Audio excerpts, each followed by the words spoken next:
Greetings, denizens of the tri-state area. Jacob Weil here. And Blue Dragon 5. And Dragon, I know what we're going to do today. We're going to activate the Recap-inator and discuss my favorite cartoon, Phineas and Ferb. That's right, now on the 15th anniversary and in preparation for the upcoming revival, I'm guiding Blue Dragon 5 here through the series, experiencing his reactions, watching it for the first time, and reliving my summer memories throughout the years. And that's right, folks. This is the moment you've all been waiting for. The one that we've been waiting almost over 2 years for. Mission Marvel. Right, Dragon? Oh yeah, waiting is the operative term. Yep. Yep, I'm sure. So, Dragon, how I usually have you give your opinion first and then I do mine. Yeah. Well, today I'm gonna give my opinion first. Okay. As a build-up. Sure. Since obviously you're the main Marvel / DC resident around here. Yeah. Right? It's like I personally really enjoyed this one. Like I think this episode's a lot of fun. It's not my personal favorite of the hour-long episodes or even of the crossovers. If I did give a choice between the two crossovers, I'd go with Star Wars over this one. But I still think this episode's a lot of fun. Like it gets very creative with some of its choices and has a lot. And like I said, I always found it to be a good time. And there's probably a couple hiccups here and there, but I always enjoy watching this one on a rerun. All right, so Dragon, briefly, what are your thoughts? Okay. So, I had always had a kind of a curiosity about this one. I remember like the marketing on this, even like when I was kind of flipping past, Phineas and Ferb a little bit, and especially on Disney Plus when you see like kind of like all the kind of everything sectioned off. It's like, oh yeah, the Mission Marvel thing, and contemplate giving that a watch. And then of course around that time we then started this venture, and then Oh yeah, I figured where's the harm, and I found out we're kind of missing a certain character in our hero lineup, but yep. neither here But nor there. The point, let me put it this way. Okay, overall, having finally watched it, I respect the spirit of the crossover. But I got notes. yeah, I got notes. That's where I'm gonna leave it. I got notes. yeah. It's like so good notes, bad notes. I'm sure you have like it's like so like. Did you actually enjoy watching it?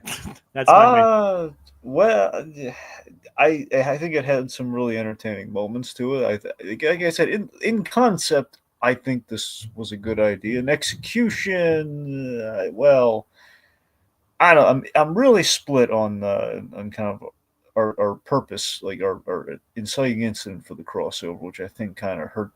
I think the writing could have used another pass on this one. I really think it could have. All right, that's Yeah. fair. But again, I like that. Again, I respect what they're going for here, and obviously they have love for the material. But maybe I think there's a tightrope walk between just kind of kind of the logic of, well, it's a cartoon, we just want them to meet each other. Crossovers are really hard, even more so crossovers that are between mediums that really don't go together in regards to like the properties that don't go together, like Phineas and Ferb and Marvel. Yeah, it's like I mean, I think Dan and Swampy were like they like Marvel and all that, but I think they're more invested in the Star Wars one. And I have a feeling, mind you, I haven't seen it yet, but I do have a feeling that one might have a little more polish to it. Maybe you can nod or something, but I personally said I prefer I just said I prefer the Star Wars one over this one. well, yeah. So, but like I said, I still personally really enjoy having. I think it's a fun watch. All right. I mean, I do have some background notes here for once. All right. So, James, how the heck does this happen? Well, obviously in 2000, Disney acquired Marvel. Obviously in 2009. Strangely enough, not actually the idea to cross Phineas and Ferb over with Marvel is not really one that's known like why or how they came up with the idea. Like maybe Dan and Swampy approached them, or maybe the channel did, or maybe it's like they know it's two very successful properties. Let's put them together, that kind of thing. There's a more concrete story of how the Star Wars one came to be, believe it or not. But unfortunately, not one for this. But both owned by Disney. I think they're both very successful around the time. Maybe they were just floating the idea around and doing crossovers, and there you go. Do you know how many obviously the storyboarding process is a very long one, right, Dragon? Yeah. The final 2 acts alone took 1,800 pages. Well, that is a show that doesn't like really do long, drawn out action sequences. That does track. Yep, Swampy even said action is very complicated, guys. So yeah. In order to make the characters fit in with the style, their heads were slightly enlarged. And as you probably noticed, the characters carried over their then current voice actors of the time. Yeah. Adrian Pasdar as Iron Man. Chi McBride as Nick Fury, Travis Willingham as Thor, Drake Bell as Spider-Man, and Frit Tatasciore as Hulk. Well, Tatasciore, but Tatasciore, I can never get his name right. I'm gonna say, well, it's just Tatasciore. Just like think beach, it's like Tatasciore. Like I said, I don't exactly know. Okay. I mean, maybe I think you're probably more right than I am. Yeah. But yeah. Man. And I do have a fun fact though about one of the writing choices. We'll get to it later, and maybe I should bring it up then. But the conversation later between Thor and Iron Man, using his Thor's power. Mm-hmm. Yeah. Apparently, that was based on a real life conversation between the writers and the Marvel executives. I gotta be honest, I do love that conversation. It's like apparently Iron Man, they initially had him summoning the hammer, but the executives are like, nope, it's about power. It's not about power. It's about worthiness. Okay. And that lightning and flight only work with the hammer. Any idea who our Marvel executives were on this? I was like, well, Jeff Loeb. Okay, so it was the Jeff Loeb era still. Okay. It's like Joe Quesada, Dan Buckley, those guys. Gotcha. I just wanted to make sure it was the same. It carried over. I didn't know if it carried over the animation, but it did. And Stan Lee is technically listed as a co-executive producer, but I think that's just as a it's a name thing. It's pretty much Yeah, technically the only other person to be credited as a co-executive in the entire series of this entire show. Oh yeah. So basically, they were trying to figure out how to rewrite that until they basically just put the conversation verbatim into the show. That was a good idea. Yep. And another one. How did you like the Howard the Duck joke? I love the Howard the Duck joke. Apparently it took a week to receive permission to do the joke. Oh, that's hilarious. That's from the Gerber estate, right? I don't know if it's specifically from the Gerber estate, but I mean it could be. But apparently they needed permission to do the joke. So, but it took them a week, and it took them a week to get it. So yeah, reminds me of when they were doing Toy Story. They had long conversations with Mr. Potato Head's lawyer to get him into Toy Story. And that's like Andrew Stanton always loves phrasing it like that. Basically, the hours I spent on the phone, Mr. Potato Head's lawyer. That's hilarious.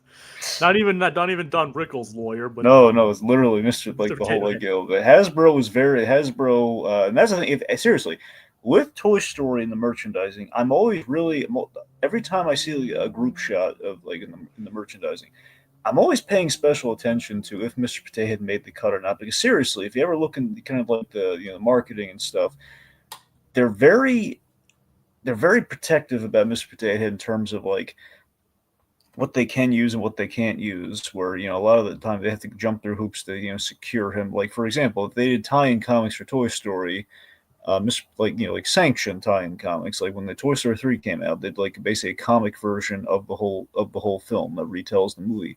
Potato Head didn't make the cut. That's weird. That's what I mean. It's like they gotta be. It's very they're. It's weird. Plus, I mean, seriously, ever since, despite Toy Story, being as popular as it is, Hasbro won't release just a straightforward just a Potato Head that actually looks like they can't just put out it's always a potato themed to something. It's never just a potato that has looks exactly like it does in Toy Story. They haven't done that since Toy Story 2. I mean, copyright's a pain is basically what we're saying. anyone's like, I know about the Toy Story collection. That's a very special exception. It's them literally trying to make it exactly like I'm saying. Like in terms of like general, like just Like the putting stuff out. Like potato is like really notoriously hard to do. like the separated feet and all that. Yeah. I remember. Well, that's the thing. I will go. That's a whole different matter, Jay. I'm just talking about like period, just giving like having Hasbro just make a regular potato head with the black mustache and the black hat. Those are the just getting that period is like a thing you rarely see aside from like when Toy Story 2 came out and then when they're trying to just replicate it with Toy Story, and even then we can't make it exactly like the movie. It's maddening. Yeah, I can like is it maybe it's like Disney and Pixar didn't want to like pay it just for something like that. Yeah. Like, and one more funny thing, like a technical problem during the initial premiere on Disney Channel, a couple of the songs were missing their vocals. They were fixed later, but they were fixed later, obviously. But for whatever reason, there was a technical snafu, and some of the songs lacked lyrics. I blame MODOK. Oh yeah. All right, so I think that does it. That pretty much does it for some of the background information here. Yep, and just the John Kelly here. Yeah, that's what I mean. Like when the original, when the films are coming out, that's like pretty much all you like. I'm just saying, it was this weird thing as the years went on, where like Potato just getting him exactly like he was in the movie is very scarce. And again, I'm pretty sure it's a rights issue. Like for example, okay, I got a shirt recently, okay, from Roosevelt's. I love this company. They make a lot of my kind of like kind of Pixar. A lot of the they make these fantastic Hawaiian shirts with all these beautiful patterns on them, and I love them. I wonder if John Lasseter is their supplier. Well, or if they're his supplier. Well, no. That's I know. Jay actually didn't answer that. So, Rian Spooner is John Lasseter's supplier, and he is like expensive custom kind of stuff. The point being, that's Rian Spooner. Roosevelt's a lot more achievable, still pricey, but still you get really quality work. Plus, it's made of like a wrinkle-resistant material, which is really nice. Regardless, I just got like a Toy Story shirt recently from them, or it was either that or is it one I got from. No, yeah, it was from them. Anyway, so on the label, it has to credit the different toy manufacturers. Yeah, that's what I'm saying. So it says like Mr. Potato Head, created by Hasbro, and like Slinky Dog, and that's the thing because it was like all the toys from Toy Story 2. That's the darndest thing. So I'm convinced with that kind of confirms my theory is that it has to be like a rights thing. That's why we don't see as much Mr. Potato Head inclusion on things, and that's why Barbie wasn't in Toy Story 4. Yeah. Or wasn't even referenced in Toy Story 4. That's what I'm saying. They're paying out for those things. And again, Barbie may or may not have made the cut in that comic, kind of adaptation of things as well. That's what I'm talking about. Yeah, but didn't they like refuse to like show in the first Toy Story until they realized until then they were like, oh wait, this movie was successful. We should put them in the next one. Exactly. So the first Toy Story, two they got turned down by 2 toys. Okay, they're 2 rejected. All right, we need to get back to Marvel, but yeah. Okay, real quick. So they G.I. Joe did not like the idea of them blowing up one of their toys, so that's why we have Combat Carl. And we got Combat Carl out of it. Exactly. So the Combat Carl was always like because G.I. Joe's, and I'm sure G.I. Joe's like the manufacturers are just kicking themselves, so they refuse to like, no, we don't want you. I forget if Hasbro made the G.I. Joe or if that was Mattel. It was G.I. It's one of those two. Regardless, I don't know about right now. I think it's Hasbro, but yeah, I think it's Hasbro. Regardless, Hasbro. They refused to let them blow up G.I. Joe, and on the kind of similar thing with Barbie, I think it was Barbie Mattel. Yeah. Barbie's thing were originally the way Woody was gonna get to the backyard was that Barbie was gonna show up as like a parody of Terminator 2, like come with me if you want to live. Essentially, it's going to be like a joke where she shows up in the pink Corvette, but she's like Linda Hamilton, and she basically takes him to the backyard to save Buzz. And Mattel said no, and then of course the movie comes out super successful. It's like, okay, we want in on this. We want in on the sequel. Yes, we want in on Toy Story 2. It's like I'm a married spud. Yep. All right. Sure, they were happy getting Jodie Benson to voice Barbie too. But anyway, okay, so back to this. Yes. So do you want to just start? Do you want to start with the beginning, or do you just want to? Yeah, sure. Yeah, so we're kind of surfing on some asteroids. We see the perfect animated representation of you, by the way, which I thought was great. Where basically it looks like it's Irving at kind of a mission control in the backyard, Yeah, but I love that it's like it looks very much like a podcast, so especially you with your new mic. So it looks exactly like you. in a bubble. Yeah, Yeah, like my mic is like right in front of my mouth right now. exactly. How am I like? Is my sound quality any clearer than it was before when I had it above me? I have no idea. All right. Well, Anyway, yeah. So point being, animated Jacob does it just gets more and more authentic as the show goes on. yeah, that he does. Until he starts singing until he starts singing in front of an audience. True. You'll see what I mean. Okay. Start singing a camping song in front of a bunch of people. Right. Which I don't know anything. Which you'll see. Well, you know one camping song. Yeah, the campfire song. Yeah. Yes, I know that one. But it's not. Anyways, But it's not that campfire song. it's overall we're seeing the wrap up of an unseen episode of Phineas and Ferb here. Where they're ended up there surfing in the cosmos, like in asteroids. Surfing asteroids. Yeah. Doofenshmirtz, he's got the power draininator. Oh yeah. It's like so his plan is to use the power, like because he's drained Roger of his mayoral powers. Just for bureaucratic nonsense. Like I can raise taxes and bureaucracy. I even cut the ceremonial ribbon at openings with a giant pair of scissors. A giant pair of novelty scissors. Yep, and he cuts Perry's hydraulic pump. Well, I do love addressing the hydraulics, by the way. Yep.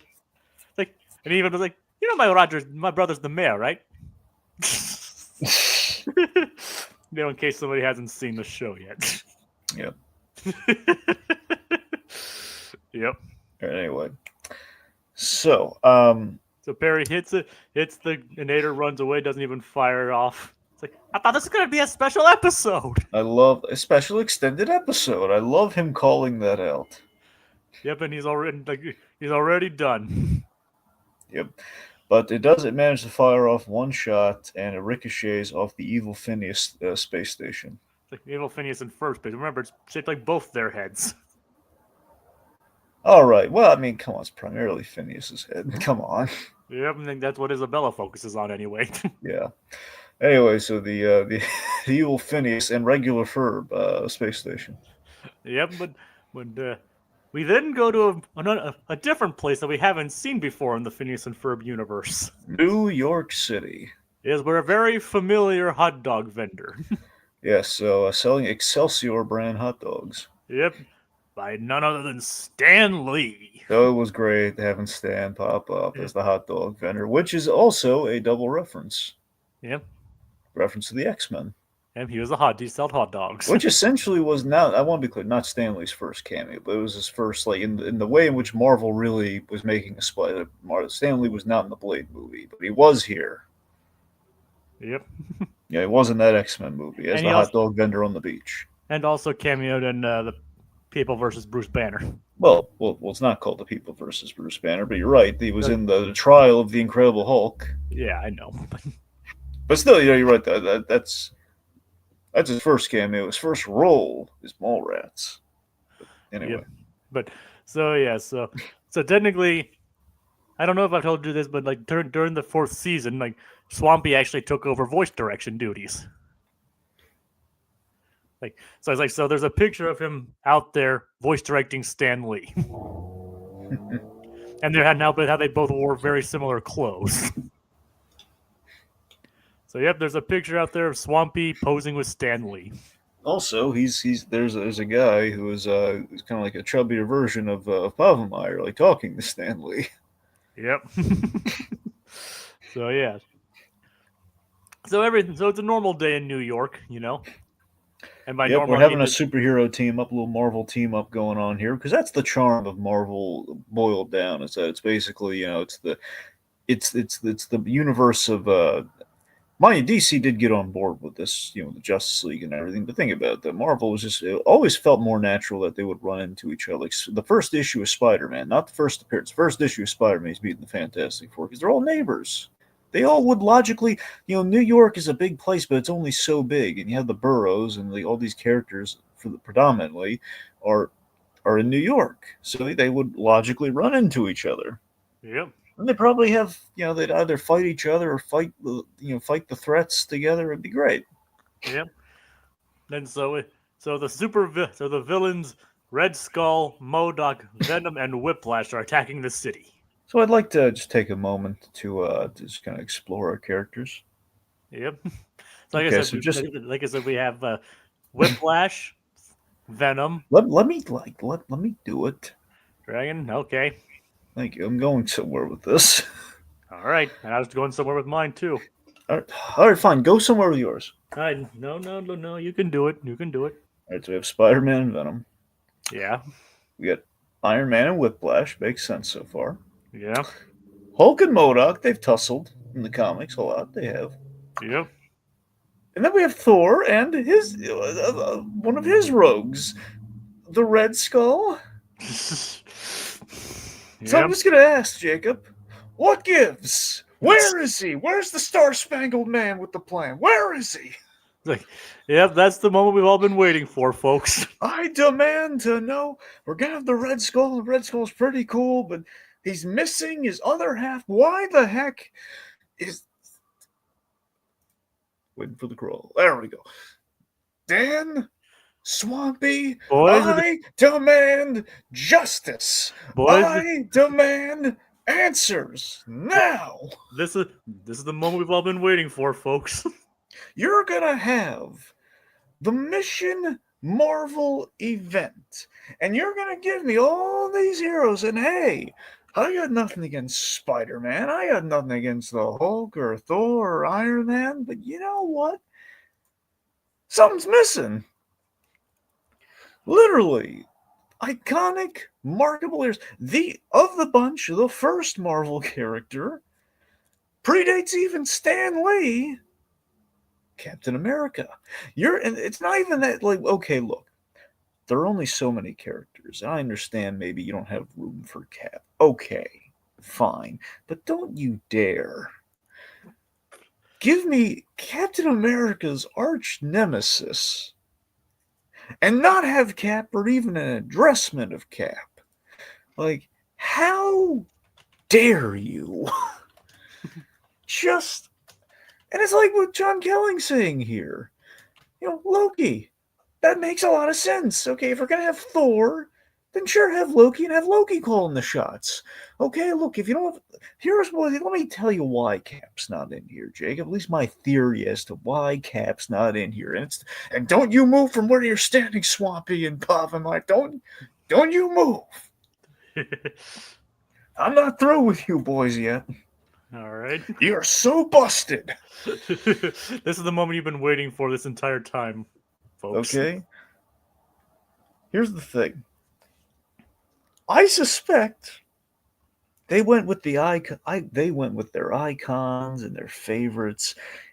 And even if it's not just a slave, like we prefer them to Captain America, you know what it is? It's that they didn't know how to make Cap funny and they just gave up. That's what it was. They didn't know how do we. Cap's such a cool character. Like, he's so Americana. Apple pie and all that. Like, how do we make that funny without stomping on the American flag? I understand it's a challenge, guys, but do better. You need to do better, Povenmire. This is ridiculous. Okay, there's just no reason Captain America shouldn't have been here. I know you like Spider-Man. I know it's not just all Avengers. Okay, I know even if you wanted to reflect the shows of the time, guess what? Cap was in those cash-in, Avengers Assemble shows. He was there. We could have gotten him. There's no reason. And who do you put? Okay, just to make it even worse. Okay, look. I know the Nick Fury stuff is great. I have no complaints about the Nick Fury stuff, and we'll get there. But if you mean to tell me, we had room for one more and we gave the spot to Nick Fury, who's only going to have like 2 scenes. I know it's 3 scenes, but like 2 real scenes. You're just going to You're gonna axe Cap from the action.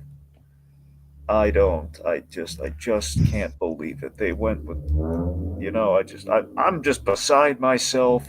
I mean, just it's unbelievable that we don't have Cap in this. Such a slight. And is that the reason why the enjoyment was diminished? No, there was another reason for that, Jacob. I'm saying that was always the thing. I always heard that. I always knew this Mission Marvel thing was a thing, but I noticed Cap wasn't in the poster and like the little like thumbnail. Historically, Mission Marvel. I thought, okay, well they got a lot going on. Maybe there's like other Marvel heroes in it potentially. Obviously, they didn't put all the villains on the poster, so it's possible. But yeah, the moment I found out the Red Skull's in there, not Cap, there was this special had its number. And Had the special's number. And like I said, this is the moment we've been building up for 2 years. Yes, just the fact that again, just what I just don't. Okay, vitriol aside, I really just don't understand. Again, it has to be fundamentally this could make Cap funny, but it's like this is a really good show. It's fun, you got funny writers and really talented board artists. They're having conversations with Marvel. Jeff Loeb likes Cap. Why couldn't we get him in there? Like my main guess is because they couldn't find a way to like do his powers and have the whole transfer thing. I mean, okay. I'm sorry, Jacob. Is that your rationale? I mean, that's what some people have theorized. Okay, well, let me take that theory here and let me get to my main issue with the special. Okay. All right, so is it still Dan and Swampy's message? I mean, now we should probably get away from because I'm just going to be talking to him the whole time anyway. So. Okay. All right. Okay. Here's my main issue with the whole thing. So we got our premise. So the power drainator hits our Marvel heroes after a really cool battle, which we'll dovetail back to our. But anyway, so the issue I have is that the selection of heroes and villains, they don't fit the episode premise well at all. Specifically, the heroes. The villains, I mean, they go in conjunction with the heroes. Again, one of them missing. But here's the thing about this. Okay, Iron Man, suit of armor with a power source, yes, but again, suit of armor. Tony Stark, very inventive. And again, it's literally it's a battery issue, which again is not really it's not a natural power to siphon off. Which they do acknowledge within the show itself. I mean, no, that we acknowledge the limitation pretty hilariously. We don't acknowledge okay, Iron Man, we know for me he's got a way out of that suit. I mean, it's like he's just I like the gag with Iron Man. I love the gag of Iron Man stuck on like a furniture dog. I think that's really funny. By the same token, though, it's like it's a temporary. Again, it's an arc reactor. Literally, again, this is in 2013. This is probably after Iron Man 3, but still, it's like the question. Traditionally, Iron Man, he's dead if that arc reactor goes dead, and we don't really acknowledge that. We don't really again, it's a power source. The boys could easily give him a recharge. It's not that difficult. Yeah. Again, it's he shouldn't be completely helpless if the suit goes. Like we've seen him like shimmy around with a car battery in Iron Man 3. Yeah. Okay, but that's not Iron Man's one thing, okay? The Hulk. Should have become Bruce Banner. Yes! Which they didn't again, they realized we have no show if it's just a gangly scientist. Yep. Which again, it just feels like, well, maybe you don't use the Hulk then. Or no, here's the thing. Look, I want to be clear. I'm not even saying don't use these characters. I'm saying use these characters, but give them a better reason for being there. That's the big issue I have. A power drain. This whole special is predicated on they can't do the cool stuff they usually do. Or it's really gummed up, and the switches that we do, I mean, they're very pointless, and they're not really that entertaining. It's not really that cool. Thor, as we get into in the later scene, which is really funny. Which even then, even the acknowledgement of that, Thor, perpetually worthy because of the hammer, as in the classic Thor, just in general with the Thor concept of the first Thor movie. Average guy could walk up to the hammer if he is worthy, turns into Thor, shall wield the power of Thor, written right on the hammer. Okay, he doesn't need to go to a gym. Thank goodness he does, but he doesn't need to go to a gym. Okay? He doesn't. It's like literally all the comedy later on about the hammer is absolutely right. The problem is that Thor, again, he doesn't necessarily have natural powers. He's just in really good shape and really durable. That's about it. Spider-Man, the only one that actually makes sense. I kind of wish we saw him try the web shooter without the powers, just this to demonstrate that, yeah, this is a problem for him, but Spider-Man's fine. Nothing wrong with Spider-Man. But you see what I mean? 3 out of your 4 characters, they don't fit this premise well at all. What's better? What are your alternatives then? No, my alternative is that just don't do a power drain plotline. That's my alternative. Use the characters, just don't take the powers away. I personally didn't really see much. Have the villains in Danville. Just have them go stop them in Danville. That's all you gotta do. Like I said, I honestly didn't really see much of a problem with that. It's like, I mean, usually you're a sucker for the kind of mundane stuff that this kind of thing goes No, for. I love the mundane humor, Jacob, but it's just getting there makes no sense for these characters. I mean, I think it works fine considering the whole crossover aspect. Personally, But yeah, it's like we were always going to disagree on that front, I guess. Look, I like the mundanity, but wouldn't the mundanity play better if they were these super people who are dealing with these characters just kind of baffled by the way this world works? Versus like, okay, we have to put them on their level in order to make this work. It feels like we lessen instead of just, it doesn't make much of a crossover. It just makes, okay, these are pretty much cosplayers in the until the 3rd act, essentially. That's what we have going on here. I disagree. Cosplayers may be a bit harsh, but still, it just feels, I don't know, it just feels like we're diminishing what they are and what they can do if we're not going to let them do it until the end, only because we want to be able to logically believe, okay, they would need these kids. Can't we have them need them for other reasons or something? Like, couldn't the boys get a Stark internship and that, or something, or Tony Stark's recruiting people in Danville? I don't know. Maybe these are arcs maybe these are things they considered beforehand. Well, it sounds like they considered, and they went with it's a cartoon, no one's going to care. But you know what? I care. It feels like they factored things in on a very surface level. Okay. You don't feel they did the bit of a surface level kind of job on these characters? That okay, it makes enough sense, but they know for a fact the Hulk transforms, okay? That's not even really digging that deep into him, okay? They just wanted the Hulk, but for some reason, they didn't want the Hulk to be able to... He's still a very big guy. He's a very strong character. There's no reason really... we took away his ability to jump, from what we can tell. He could still probably punch people, but not as hard. I mean, that's pretty much how I read it. It's not necessarily taking away their natural appearance. It's just the ability to wield the powers. Again, just the... think about it. Hulk would still be a gamma-radiated guy. Right?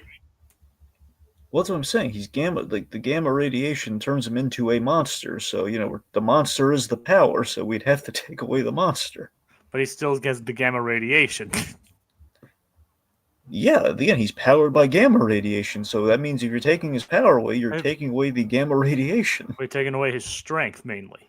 Well, no, if you take away the gamma radiation, it's Bruce Banner's dream come true. Like I said, I don't know. Okay, Spider-Man, again, here's the thing, Spider-Man lends himself to this premise. We've seen Spider-Man lose powers before, okay? This works wonderfully for him.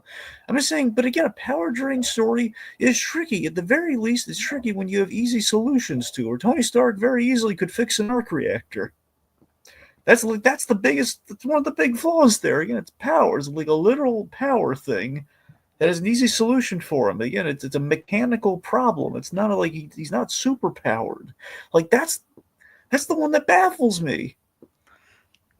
Like I said, it is a bit of an odd choice, but I guess they probably had to work with, they had to work with Marvel and all that, so maybe there was some back and forth there between them too. I think Marvel just didn't want to get into the weeds with them. That's what I think happened. I think it's good enough. And this is, again, I want to mind you, Marvel in animation at this time was no prize. They really weren't. You had Ultimate Spider-Man, which had its moments, but ultimately, yeah, ultimately, it was not great. And then it just kind of went on from there. And again, you had all the shows were kind of cash-ins from that point. The Avengers Assemble shows, like literally, it was pure cash-in on the Marvel movies, but we couldn't just literally fashion it into the Marvel movies. Yeah, people are still salty over Earth's Mightiest Heroes. That too. That's what I'm saying. Like that was your, Anyway. Yeah. Yeah, so fundamentally, that's kind of my nagging, the big naggy, just kind of note and gripe that I have throughout the special. I think it's a good, I think it's a fun, lighthearted, well-intended special, but it's built to me on a very faulty premise that just doesn't feel strong at all. All right. That's just me. All right. And like I said, I'm trying my best to rationalize some of the decision making here. And I'm not saying that again.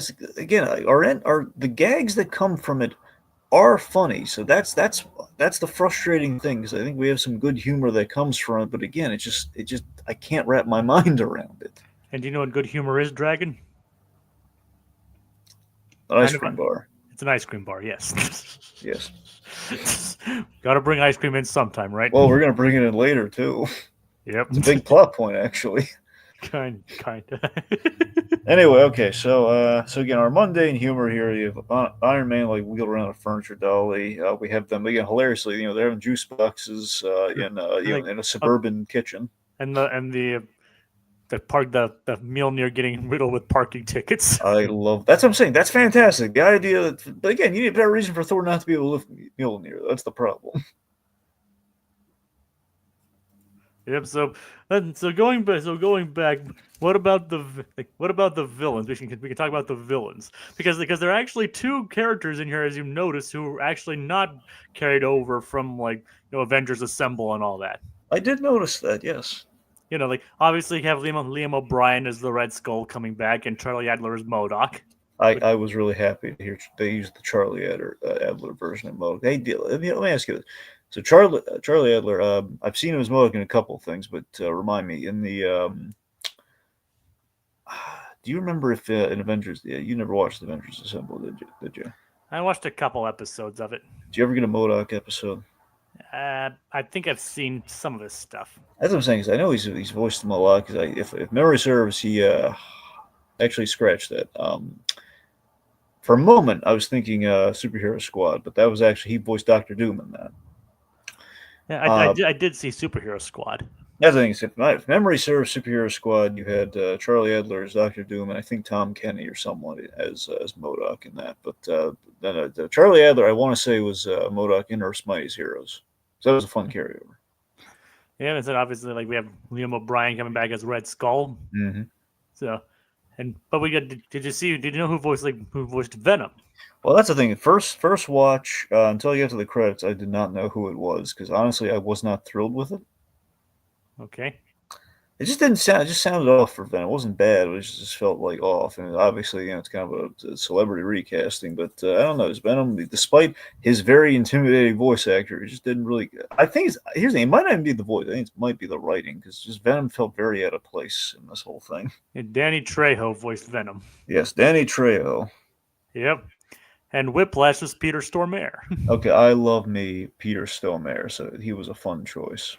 Yep, and he actually came back to work up with Dan and Swumby on Milo, Murphy's Law. Yep. So clearly, of course, you know what the big thing I know Peter Stormare from, don't you? Fargo. Okay, well, fine. Aside from Fargo, the animated go-to. Then no. Batman versus Dracula. He's Dracula in that movie. Oh yeah, right. And he's so good as Dracula in that movie. There's only room for one Batman. I will use your cape as a dinner napkin. Yep. That was it's actually pretty dark as far as the Batman goes. Oh yeah. You actually get to see blood. Literally a lot of blood. We're drinking blood too. Yep. Like licking blood off the floor. Even have Batman versus Joker in a blood bank. Coolest sequence in that whole movie. It is pretty cool, yeah. God. With a vampire, they had to have a blood bank joke or blood bank sequence. It was so terrifying too, just with the way Joker appears. Yep. Anyway, and we actually think Joker's dead at the beginning of the movie too. So I really like that too. I thought that was really, again, the fact the movie was the darkest the Batman ever got, and I really loved it for that. But yep, that was before like they introduced like Robin and Batgirl. Yep. like literally, like I think it was like in between seasons, and then next thing they introduced Batgirl. yeah, if memory serves, it would have been like in between like 2 and 3, right? That's the thing is, I think it was between 2 and 3. It could have been between 1 and. There is a good chance it could have been between 1 and 2, but I'm not sure. But yeah, it was literally the darkest that show ever got. Yeah, that's the thing, because we didn't have yin, so that's why. So it's surprisingly dark. Yeah. But all right. Anyway. So yes, Peter Stormare's Whiplash I think was a good cast. Yeah, no, absolutely. I thought it was great. It's like so yeah, they retreat to their right to the Hydra base, and they learn exactly what happened. And they learn that the hero's powers were drained from Danville. I love that they learn this, and MODOK basically tells them this, but Whiplash points out, well, yeah, my phone could do that. I searched the whole World Wide Web. I can do the same thing on my phone. Plus, I get free roaming. Nice.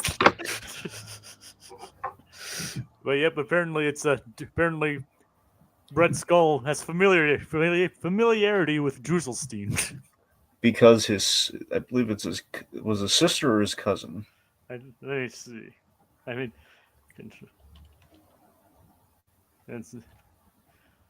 I have a cousin who married a Druselsteinian. She's dead to me. Really funny. The Red Skull's on fire here. I really. Well, not literally, as we just. Not his head. Not his head. If his head were on fire, that'd be copyright infringement. Well, yeah, like as we remember, I remember Doof even mentions that later. It's like, does your head go to burst into flames? I'm thinking of somebody else. It's a really good joke. Yep, see, they did their research. Well, again, certainly, it's Ghost Rider. It's a skull head, so But still, I mean, you have to admit they do have some pretty. I mean, they looked at the cover of a comic, Jacob. I don't think that really necessitates research, but I mean, they have some deep pulls still, regardless. They do. They do. Yep. And of course, basically a lot of humor comes from. I'm just saying, I have a feeling that we're not going to have any. I have a feeling. I think the research was more intensive on Star Wars. I'm just going to say that. Well, that and they're like all more intimately familiar with it because they. That's what I mean. Yeah. So I think. Like I said, a lot of humor comes from Red Skull's voice. Like, you do not finish the shotgun position. You have to admit that was funny. No, that's what I'm saying. I love this. Like, I love the humor there, and this, like MODOK wanting to get into shotgun in the first place. Exactly, it's great. So yeah, like, what did you actually think of of Doofenshmirtz trying to be MODOK? So that felt very much kind of a Povenmire Family Guy cutaway gag, but it was funny though. I liked it. It was just hilarious and ridiculous. He tried a MODOK phase in like college or something. Like in the 90s, like, I will take over the tri-state. Couldn't get through the door, and MODOK has a similar problem. It's like, curse you, Danville, town of 6 small doors. It's really good. Yeah. So basically these guys, Doofenshmirtz, on his evil blog, he takes credit for draining the hero's powers. It draws them to Doofenshmirtz. Which is funny. Mm-hmm. It's like, are you sure this is the right guy? MODOK is infallible. So basically, they're stuck with Doofenshmirtz for a day, running errands with him because they want him to rebuild the Inator, and he's basically wondering, he's an idiot or is he a genius? It's like maybe he's a misunderstood genius, or maybe he's a perfectly understood idiot. It's a good line. It is. Meanwhile, big standout scene. Okay, so Major Monogram. It's like parents. So he's been relegated to the small hookup screen, or the small old TV, like those old box TVs. Meanwhile, the real man in charge, Nick Fury, gives Perry his mission. So now remember, the reason we have him on 2 screens is because Carl couldn't get the split screen to work. You know what that means? Dang it, Carl! Well, for some. Dang it, Carl! Did you hear that? Yes. All right, so good. Let me get this, and then let me get. You might want to play it one more time. All right, hold on. Dang it, Carl! There we go. I don't want to look bad in front of John Kelly. All right. Anyway, so so let's see. So just a Carl is like, Carl, this is Mitch Ryan's big chance to impress Nick Fury, and you're making him look really. He could have stood shoulder to shoulder with Nick Fury, and now he's just on a little dinky television set. So you screwed him. So which Carl would absolutely screw Monogram over, and which one would actually would never be unable to do the split screen? well, I don't know. Like Carl Weezer probably would screw it up. Like, he's not very tech savvy, right? Yep. Like I don't know. I think between Carl and Carl the Minion would probably they probably wouldn't do very well with it. I know Combat Carl's a toy, but I think he'd be able to figure it out. Yep. Let's see. So I think Carl the Robot is pretty. He's probably okay. Carl the Robot and Carl from Johnny Bravo. They'd probably be able to do split screen. And maybe Carl from The Simpsons too. I mean, maybe, but he's often drunk. Yeah, I mean, fair. But apparently, if you repeat my name 3 times into a mirror in the dark, you look like a doofus. Well, how can you see it if it's in the dark? Got you there. Right, Dragon? Yep. Like, got him. It's like, so yeah, then the boys hear a knock on their doors. Like, are you expecting someone, Ferb? Not them. I mean, how would you? I know how. Oh wait, we skipped over all the great Major Monogram stuff. I know. Okay, go on.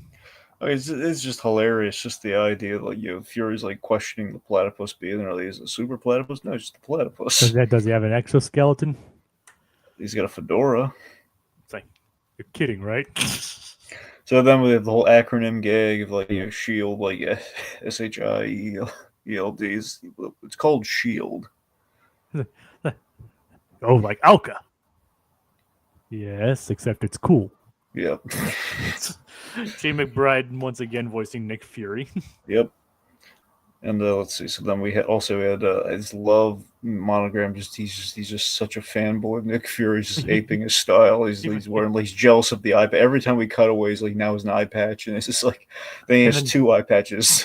He thinks the 2 eye patches make him look extra cool.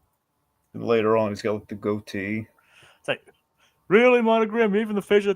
You're not the only one who can rock a face goatee, Fury. No, face mullet. Face mullet, Fury. That's hilarious. Mm. Like Dragon, I'm sure you also Dragon. If you think about it, when even the villains get in on the Paul Perry the Platypus thing, right? Oh yeah. It's like, was he bitten by a radioactive platypus? No, just a regular crime-fighting platypus. And there's another reference in there, Dragon. Yeah, I know. There's like the only time we allude to the character we slighted by not even letting him show up or get an official name reference. Was it a super soldier platypus? Yep. So they acknowledge his existence. At the bare minimum. Yep. Not even by name, because there are other super soldiers, but they mention like a super soldier. Well, you know which one's Skull. Oh, we know. Oh yeah. Yep. But will the kids know? Yes. Yeah. They will. Yeah, because like, oh man, I was so looking forward to Captain America showing up. Like, where is he? Why did Dan and Swampy hate America? Why are they so unpatriotic? They must be Canadian. Oh God. All right, so yeah, the heroes show up at the boys' door. Mm-hmm. It's a great money shot. Yeah, which we used here. Yeah, I gotta be honest. There were a few other tempting shots in the kitchen, but this was the best. I said, remember, I was letting you choose this one. Yeah. He was completely unhelpful during this, folks. But regardless, I mean, Dragon, I've literally corrected almost every other single thumbnail from this thing. So from this entire show, like this whole episode was basically your thing. So I wanted to give you the reins on the thumbnail for this one. Yep. So it's like So, like I said, I was just leaving the entire decision up to you. I know it's still my decision, but like an opinion, like what do you think? Like what looks better? But I mean, then you would have gone with whatever I chose. not necessarily. If you had a good argument for it, maybe. Because I would have gone with the kitchen shot. Really, they would have gone with the kitchen shot. Yes, it's funny. What I was asking if it was funny. I said it was funny. But you wanted. But I said it was your idea. I said I was leaving this to your discretion. I mean, think about it. It's like you get a bunch of heroes sitting in a kitchen with a juice box. This is what I'm dealing, folks. This is what I'm dealing with behind the scenes.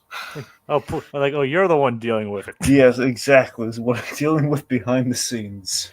I literally have to create every other single thumbnail. Yes. So, I give you all the autonomy in the world and every single visual image. But this one, I wanted it to be special. I wanted. This is your thing, Dragon. You know what I have to say to that, Jacob? What? It's not that simple. Another superhero reference. Yes. Who technically did also cross over with Spider-Man at one point. Now let's see that crossover with Phineas and Ferb. Yes. Well, I can only imagine how that would turn out. There's Lawrence and Omni-Man having a scene together. Yep, and it's like if Phineas and Ferb probably find some way to fight Omni and fight the Viltrumites. No, I know how they fight the Viltrumites. Yeah. They shave their mustaches. It's their weakness. Yep. I mean, think about it though. Yeah, very weak upper lips. It's like a glass jaw, but it's like a glass upper lip. So one punch on the mustache. But think about it though. Spider-Man also once crossed over with Invincible. He did. So there is some overlap there. Mm-hmm. So who knows? It's like 1 degree of separation. To be fair, Spider-Man does get around thanks to the Spider-Verse. Yep. So anyway, so the heroes are there, and we have this this great line for Phineas, like say you guys always drain powers, it's like, well, yes, Spider-Man, yes we would if it was us. If we actually did. Yeah, if we actually did that. And I was like, you can't see it, but I have a rather severe look of disappointment on my face. I think it's really cute him on that handout and Isabella, like you give him the juice box. Yeah, but it's just and Hulk can't get it into the hole. I gotta be honest, I always love, and we never do enough with this. I always love the pairing of like Spider-Man and the Hulk, and the idea, He's like, oh, they're Blue Ocean, calm down. Yeah, I remember, like Spider-Man and the Hulk are very much kind of they are kind of unintentional. They're kind of not literally, and I symbolically, but in some sense, some vague. There's kind of a fraternity in the fraternity of superheroes. They're kind of brothers in a sense, in the fact that they're created in the same year, and they're created in the same year, and they're very much defined by radioactive materials. Yeah, both scientists. Yeah, I don't know. There's a lot. It's just really, it's really kind of cute when these two kind of get together and pal around, like Spider-Man helping out the Hulk. Yeah, and he's even helping him with the juice box here. Yeah. Well, hey there, calm Blue Ocean. Let me take care of that for you, buddy. Yep. It's like, hey Stan, that Spider-Man character we both love so much. Like the story. I know the story. Like Stan, you can't do this. You can't do this. It'll be a terrible idea. You can't make a teenager a superhero. I mean, don't you know what a hero is? And then after Amazing Fantasy sold, it's like hey Stan, you know that Spider-Man character we both love so much? The rest was history. Yep, that's literally what Stan said. Yep. You've seen that interview too, then? I'm well aware of that interview. I watched it all the time on the Ultimate Spider-Man video game DVD. Yep. Video game thing. Yep. I just love that story. It's like the publisher, Stan knew what was Stan knew. Martin Goodman. Yep. Was it actually? It was Martin Goodman. It was Martin Goodman. Yeah. Yep. So, hey, we both love that Spider-Man character, so make it work. All right. Like I said, when we're in the kitchen, and then Candace comes in, 'cause she's in charge. She's very proud of it. While Linda's doing her walking tour of Danville. It's like, hey, Spider-Man. So I'll be over at Stacy's house. Oh. Okay, gotta be honest. Okay, no joke. That's my favorite moment in the whole special. I just love Candace just kind of walking in casually, just walking past all these heroes and just casually, oh, hey, Spider-Man. It's like, hey, Spider-Man. It's like, what's up? Spider-Man's just like, hey, what's up? Greetings, fair young maid. Yep, so Candace is, she's on cloud 9. Yeah, she loves superheroes. Yep. Yeah, she's the funny thing is, like, she's a very big fan of Spider-Man, it seems. Oh, yeah. Despite her fear of spiders. You don't know what I'm talking about, do you? Candace, I remember, She's afraid of spiders. I know I gathered she's afraid of spiders. I remember the specific example of which she's afraid of spiders. There isn't one yet. Okay, so I wasn't missing anything. Okay, good. Nope, it's a future. It's actually a plot point in a future episode. Well, I'll be sure to rake the boys over the coals on that one. I mean, you can be. Well, I know plenty of people that are afraid of spiders but love Spider-Man, so it's not exactly that much of an. One of Martin Goodman's other arguments was, Stan, people hate spiders. Yep. For example, my mom, she's scared to death of spiders. Like, she hates spiders, but she loves Spider-Man. So That's true. All right. I mean, Man Spider, though, that's a different story. Well, yeah. That's just pure nightmare fuel. Well, speaking of nightmare fuel, there's that one scene in the animated series where when he's bitten by the spider, he has the nightmare where it's basically his body is a giant spider, but it has Peter Parker's head on it. Yep, I remember like that. a kaiju-sized spider. Yeah, he got off fairly well on that regard. He didn't get the spider body in Peter Parker's head, but he did get the spider powers. Yep. So, but instead he did get turned into a giant spider. Yeah, give or take. Oh, by the way, I want to mention this monogram on the little TV. Yeah. Reminded me of Dexter's Lab character. Reminded me of kind of our Nick Fury parody from Dial M for Monkey. Yeah, the Commander. Yeah. Yeah, I wouldn't be surprised if he was kind of inspired by Nick Fury. Well, no, I mean, that guy literally was inspired by Nick Fury. I just mean like him being in the TV just like that character from Dial M for Monkey. I'm saying this, monogram in that TV reminds me so much of that. Yeah, it kind of does. It's kind of funny that we just kind of talked about Dexter. Well, yeah, it's all relative, Jacob. It's all preordained. And it's also kind of funny that we're talking about an episode with a lack of a certain character in the same month the movie starring a different version of that character came out. Yeah. Yeah, you know what I mean? I'm well aware of what you mean on that one. But the question is, like, is this how does this fare against that? I guess I don't know. It's not really a fair comparison. Well, no, because either character's not in this. Yep. I mean, that movie has a different problem with mismatching characters, but Yep. It's like, wait a minute. Why is Captain America got a Hulk bad guy? Well, because we got the Hulk. Yeah. Anyway. All right. So we go to Shed. It's like, what do you think of Shed? The secret headquarters of emergency defense. I love it. It is great, isn't it?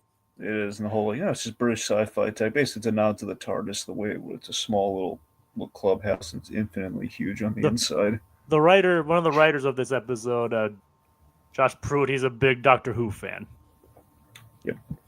See, so he always works Doctor Who references into these things whenever he can. Well, it's appropriate that Ferb made that reference. Of course. All right, so Iron Man, smartly, he offers them the Stark internship for the summer. Yep. Of course he does. The boys turn them down because they're too busy, and instead they give everyone laminated ID cards. Now remember, folks, laminated, okay? Because that's going to come back later. Well, laminated is just like plastic, like paper surrounded by plastic. Mm-hmm. Yeah, so. I just want to make a note, though. It's laminated. And you can tear up laminated things, Dragon. I don't know. Not easily. I know, but remember, it's Phineas we're talking about here. Yeah, you're right. That's what I'm getting at. That's what I'm leading to. Yeah, there's a disturbed young man in there.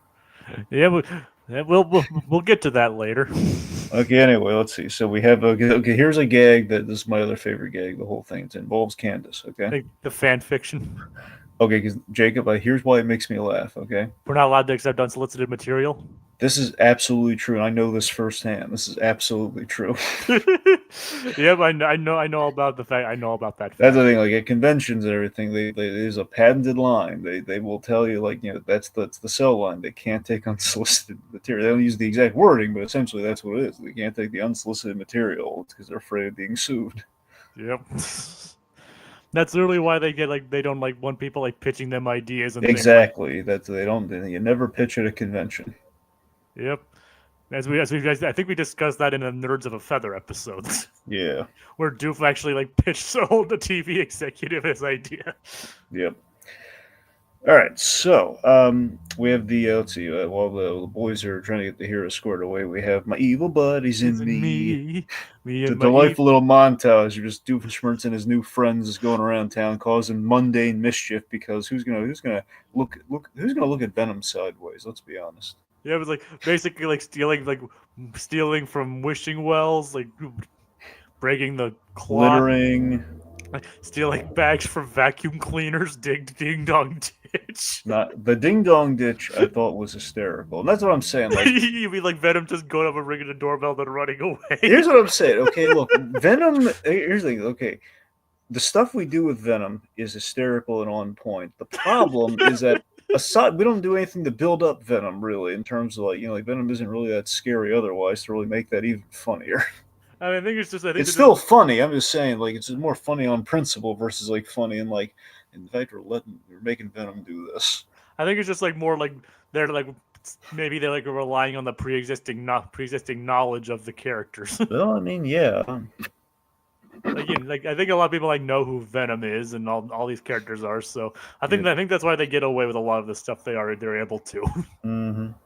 including instead of like him doing ding dong ditch, stealing vacuum cleaner bags. See, the way the Venom movies would have handled this scene is like Venom like wants Eddie to ding dong ditch, and basically it's like ding dong, guy comes out, then Venom eats his head. Yep, ding dong dead. Yep. Oh, that was so funny, wasn't it, Eddie? I don't know. It's like I'm still getting used to the whole head eating thing there, buddy. Like, oh, you get used to it. No, you'll get used to it. After we do a few more houses, you'll get so used to it. Wait, what? It's like, let's go. Like, buddy, I don't think this is such a good idea. What if people see us? Well, they won't see us without a head. We're going to get so much indigestion. Well, you mean I'm going to get indigestion? We, Eddie, we. Yeah, but it's my stomach. Eddie, I don't think you grasp the concept of we. Let me make it simple for you, Eddie. We'll say we as we bite the heads. Yeah, but will you be the one feeling the pain later, though? We will feel the pain later, Eddie. All right, fine. You can have like 2 more heads. He bought it. Wait, what? Wait, what did you say? Nothing. All right. Apparently we we have the chocolate bar, Eddie. All right. How about I'll do you one better? Chocolate cake. I like chocolate cake. What? I said I like chocolate cake, Eddie. Well, there you go. You can have it with your next head. Yippee. Oh, Eddie, I just got an idea. Yeah. What if we ate someone's head on their birthday and they're having chocolate cake? Well, let's find a place with balloons out front, I guess. Oh, Eddie, better idea. Yes. Last one. Okay, better idea. Yes. Let's go to Hershey Park and eat there. Eat all the chocolate bars. And the heads. Okay, you the can heads and the chocolate bars. You can have fusion. You can have one head. Can be chocolate covered. Yes, you can dip it in the fountain.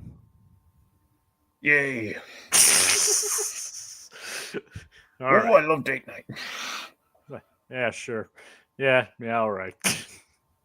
Anyway. I mean, if Venom can take over a horse, I don't see why not.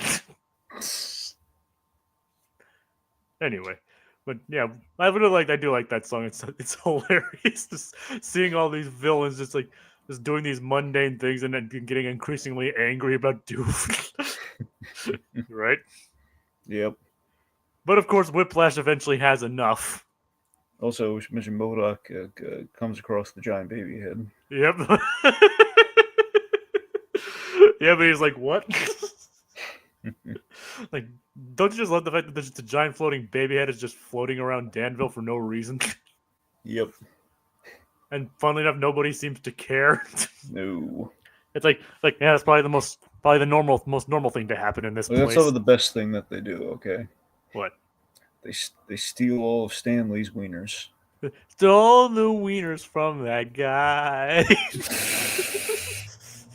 My evil buddies and I. Yep. They stole that guy's wieners. Whoa! You stole that guy's wieners. It's not as funny as pizza. Yeah.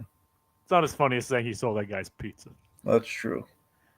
I mean, that would have been a funny callback, though. But they're in the middle of a song, so. Stan's Pizza. They stole that guy's pizza. Anyway. Yeah, so yeah, they're trying to reallocate the powers of the heroes, but Candace gets a little too eager. Yep. Candace, she... Oh boy! So basically, Phineas's true colors are revealed here. Candace, she makes a little mistake. Machine gets blown up, and Phineas, he ain't having it. He is unhappy because Candace got trigger happy, and she before like saying, okay, wait, we're gonna do this first, and then she says, oh yeah, let's plug it in. It's like no. Yeah, then that results in all the powers getting switched, like Thor getting Thor getting Spider-Man's powers, Spider-Man getting Hulk's strength. Basically, Iron Man getting the powers of Thor, and Hulk getting the powers of Iron Man. Okay, so a couple things. Okay, first, so Spider-Man with the Hulk's powers, it just feels like a lot of fun. I mean, Spider-Man's like canonically very strong in the first place, anyway. That's what I. Yeah, I don't know. It's just it's like having like Hulk level of strength though. Hulk's like really strong. Yeah, Hulk's like the strongest character and one of the strongest characters in the Marvel universe. That's the thing. In terms of like tiers of strength, I mean, you got like I want to say I think the way it goes is it's Hulk. I think it's Hulk, Cap, Wolverine. Cap and Wolverine maybe kind of a little equal on that one. Then yeah, I guess Spider-Man within then follow Spider-Man. Of course, Thor would be over Spider-Man probably. Yeah, it's Hulk, Thor, Cap, / Wolverine, then Spider-Man. Yeah. In terms of like the enhanced strength. And then you get Spider-Man Hulk with Spider-Man, and Thor with Spider-Man's powers sticking to the walls. Yeah. Which is a fun sight. Yep. I think, and Hulk, when is this? And Hulk just getting Iron Man's powers, which is basically nothing. Basically, it's kind of smart. It's kind of smart Hulk, but he's just more entrepreneurial than he is, Well, his vocabulary's improved. Yep. See, I just love little things like that. Yeah. I am feeling entrepreneurial.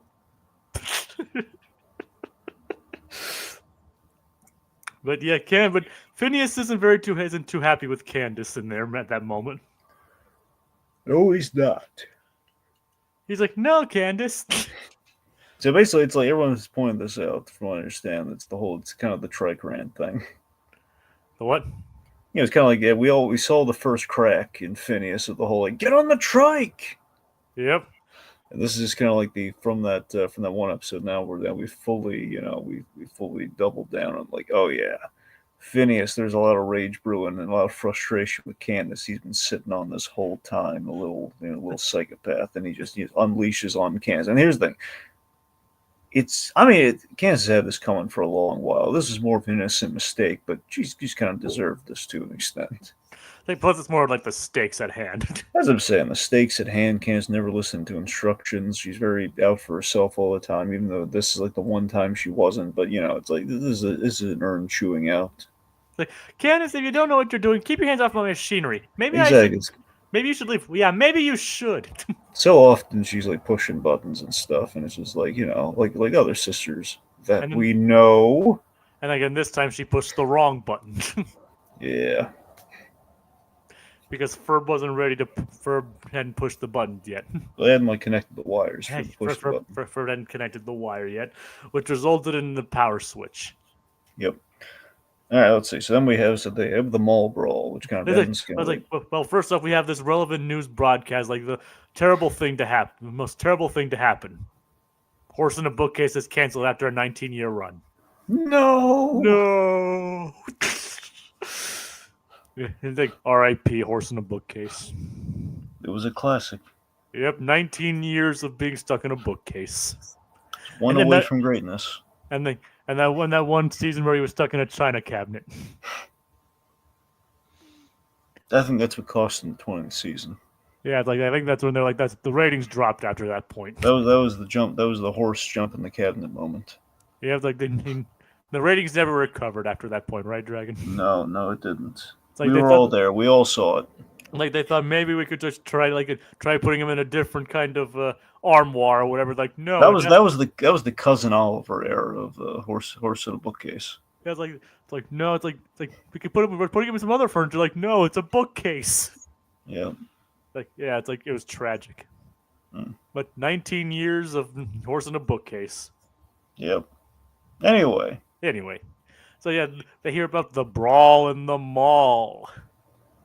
And the heroes, having no other choice, decide to go to the mall with their newfound powers. Yep. Including the return of the Beak. What do you think of the return of the Beak? Well, I mean, it made sense for the Iron Man episode, which again begs the question: like, couldn't they just give Iron Man a recharge? Well, maybe they didn't. Well, maybe they didn't have the arc reactor. They have Tony Stark in a little woodshed. You're sounding a lot like Stain right now. Oh, that's my point. Tony Stark was able to build this in a cave. A box of scraps. I know they did. I know they say a lot. I know they say a lot of bad things about Phase 1 villains, but Stain was good. No, I'd like Stain. I had nothing against Stain. I mean, me neither. He was great. Yeah. It was the other Phase 1 villains. Look, the only issue with Stain is that he was really a quick learner with that suit by the end of the movie. That was the only knock against Stain. And except for one thing, how'd you solve the icing problem? Icing problem? Might want to look into it. Yeah. All right. Anyway, still a great moment. And still, I like apparently John Kelly liked Justin Hammer. Well, everyone likes Justin Hammer. The problem is we still haven't properly brought Justin Hammer back. And apparently Vanko too. Well, Vanko's kind of tricky. Vanko's great, but he peters out after Act 1. But essentially, Vanko's great, yeah. And also Loki. Loki's okay, a good... I get the sense he liked all the Phase 1 villains, unless he's about to tell us a Phase 1 villain he did not like. See, he liked them all. We're fine. Abomination? Mm-hmm. Well, until She-Hulk. Yeah. Anyway. But Loki was a good one, too. Oh, yeah. So good that they kept him for pretty much all their phases. Debatably the best Phase 1 villain in hindsight. Yep, considering he then became a Phase 4 hero. Yeah. Loki would have been interesting in this show, too, but they probably... I don't know. Anyway. So, yeah. So they head off to the mall. Yep. Which we really should have seen Stacy in this scene. Like, where would you put her into this? Like, how would she have reacted to all this? Well, I think. Also, I just realized we could have possibly put Jeremy at the slushy dog at the mall, but the point being, just Stacy, just kind of freaking out, coming out of a store and just be like seeing Venom and just shrieking. I think to give Venom more to do. Like Venom shows up, he's like, ah. So you really want Venom to just scare Stacy? I mean, look, I don't know offhand what we would do with her, but she goes to the mall all the time. She would be there. All right, fair enough. Okay, look. I mean, look, it'd be fantastic. We're not going to do it. Just Stacy's going into action mode. She said, like, like these, these adamantium, just kind of extended kind of nails come out of her hands. But we can't do that. That's unheard of. Though we'd have Kelly who do such a thing. Well, at least not for 20 years. Yeah. And did they try and get her for Deadpool or what? I think they tried, but they don't. I'm pretty sure they did not. They did not get her at the end. I don't know if it was a budgetary thing or basically, she said no, or she got up there. I don't know. Yeah. There were attempts made, but a lot of them, there were. I'm convinced some of it was budgetary. Like for example, I know that I think it was Kevin Nash or somebody, the guy who played, the Russian. He, he. It sounded like he had some notes on the guy that got in their stead, and I suspect that was like, why not get the guy? It's either an age thing or more like in terms of can he do stunts. I think more so it's like probably budget. All right. Anyway. So yeah, the heroes do realize that the villains realize that the heroes' powers are all mixed up, and they blame Doof. Oh yeah, so again, Doofenshmirtz, she just wanted to get ice cream at the mall. Yeah, it's like see, none of this would have happened if it just gotten ice cream. He's absolutely right. It's like nothing would have happened. It's like so yeah, like what do you think of like Thor trying to throw MODOK with Spider-Man's powers? It's pretty fun. I love seeing him just kind of grab MODOK in midair. And he's like, and he can't grab. Like, oh no, I've got myself in a sticky situation. Oh no, I've received Spider-Man's propensity for puns. Just hearing Thor say stuff like that. I mean, it's a missed opportunity that Spider-Man didn't use his web shooters with the Hulk strength. That might have been really cool to see him just like web a guy and pull him in with super strength and be able to punch that guy. Yeah, but we still get to see him jump very high. Yeah. Like, no, jump good. Mm-hmm. He jumped good. Yeah. He doesn't fly, Dragon. By the way, earlier John Kelling was suggesting that Spider-Man could technically take out the Hulk, but he'd have to kill him. But Peter could technically do it.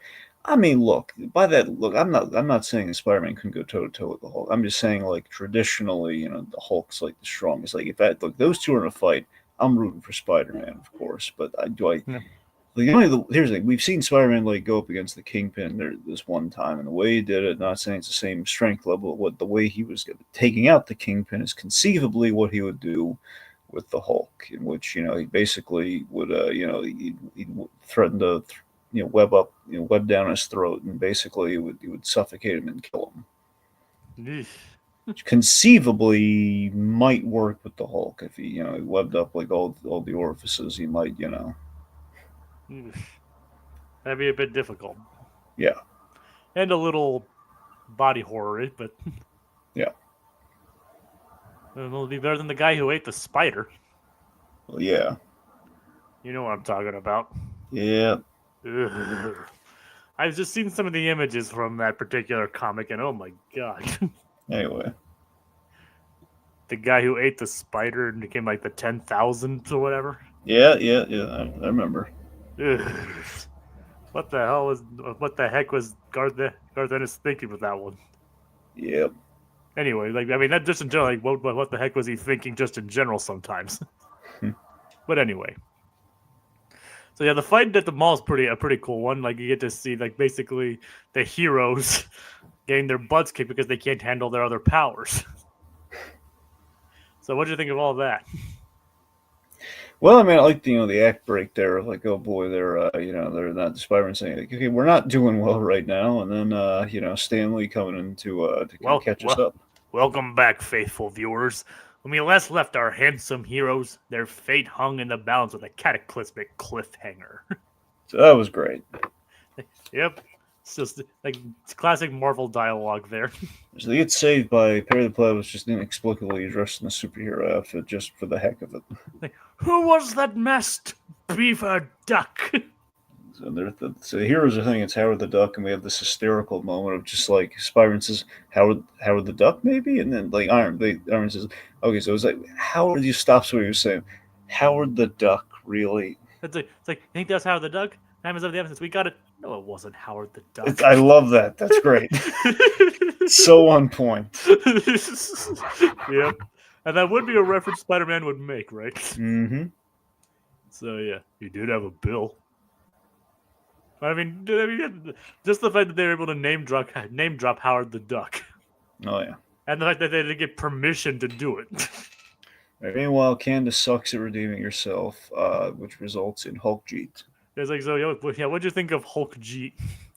I mean, Hulk Jeet was pretty funny. We're Yeah, we basically we essentially almost killed Baljeet with gamma radiation. Then he hulks out. yeah, they basically can just like plug she's trying to be helpful and plug it in while it's being worked on, resulting in Baljeet getting spread with radioactive gamma radiation, which is a redundant sentence, but I accidentally said radiation first. So it's like she basically got Baljeet Hulkified. Yep, and he's already destroys the machine. This kind of attempt the powers again, and Phineas he's just had. And we have a lot of references to the Incredible Hulk here, and I loved it. Where we have just Buford like after Phineas goes off on Candace. He's so mad at Candace he can rip through laminate. He's that mad at Candace. He's like, yep. I don't know. He doesn't have Hulk strength, I guess. Only when he's mad. It's like even Buford's like, you don't want to make Phineas angry. You'll never like him. You don't like him when he's angry. Exactly, because he's so evil, Yeah. Yep. So also irresponsible. He's left that space satellite there, and look at the damage that it's caused. It's gotten everybody killed. It's destroyed them all. It's done all because he had this. The ego on Phineas Flynn Fletcher, man. I'll tell you, it's just Phineas Flynn. It's not Phineas Flynn Fletcher. Well, Ferb was there too. Well, it's Phineas Flynn and Ferb Fletcher. I know. I'm just saying, kind of combined, they were there in the satellite, but yes. Yeah. The only Flynn Fletcher is technically Linda. Yes. And the entire family is just a Flynn Fletcher family. All right, fine. Phineas Flynn. Yeah. Demented. He's secretly Dr. Doom. I'm convinced of that here. He's the face behind that iron mask. But no. The man in the triangle mask. But seriously, just completely irresponsible. The ego on him building a space station in the shape of his own face. Even if here's the thing, Ferb might have been an accident because we've seen the architecture in Danville. That one might have been an accident. It's all him in space. Well, remember, Dragon, Ferb did get his own vanity project. He did. The rock climbing wall. Remember? I remember. I was there. So yeah, it's like he gets his own vanity project. Yeah. So remember that's how they were able to find them because, well, for all we know, Ferb was like, "Can I have mine? Can I have a section shaped like my head too?" Yeah, sure. Why not? Why not, bro? Right? Yeah. You can see it. So yeah, so Phineas isn't exactly a blameless and entirely the one to blame here in this situation. Ferb is a little bit of a thing going too. Mm-hmm. Right? A little bit. And remember, he thinks he has a chance with Vanessa. Well, yeah. He absolutely has a chance with Vanessa. Yep. Vanessa. There's another Marvel thing here. Oh yeah. Yep. Again, when they do the revival, I want a Daredevil Mission Marvel. Well, I don't know if there's going to be another Mission Marvel. Let's just get D'Onofrio in there. I mean, that'd be great, wouldn't it? Yes.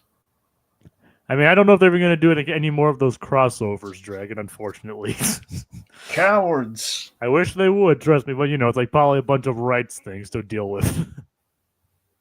They're all by the same company.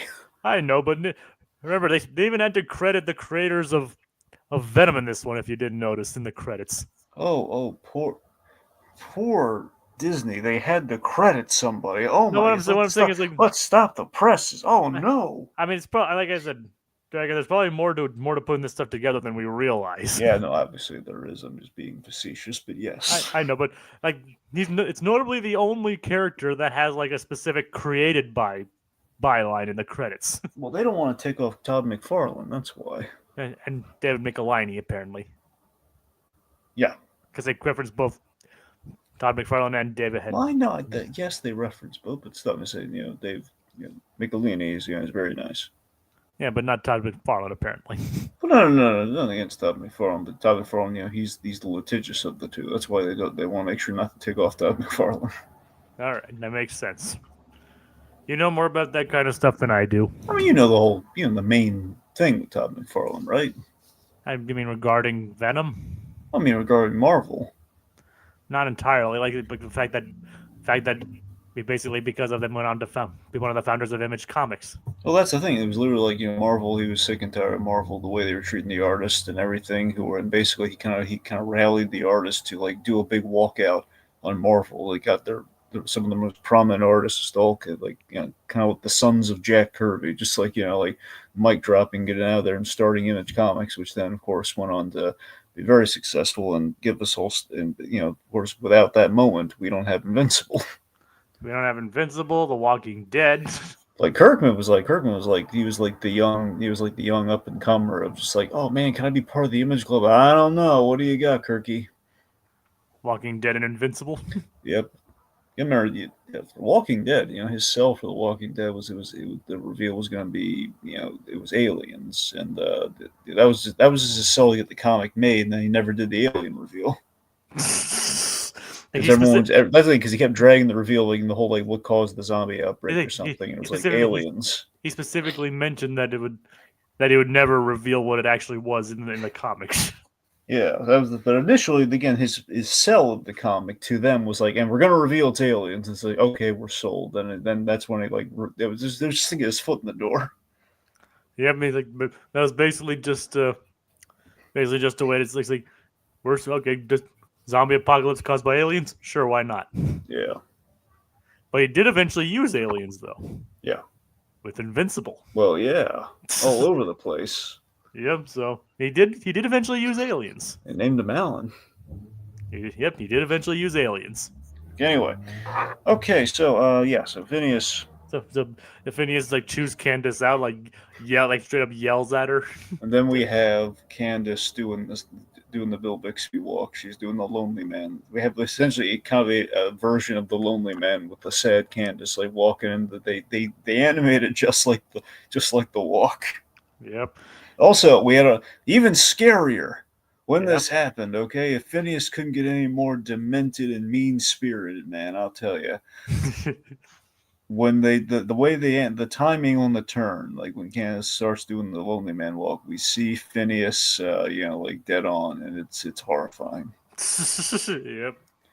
Yeah, it's like, oh God, freeze framing. You'll see the devil's name backwards. God, oh, livid.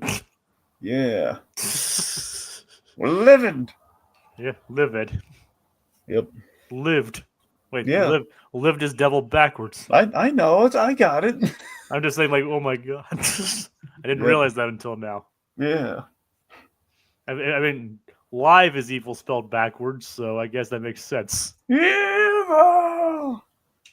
I won't rest. Nothing will stop me from getting the evil!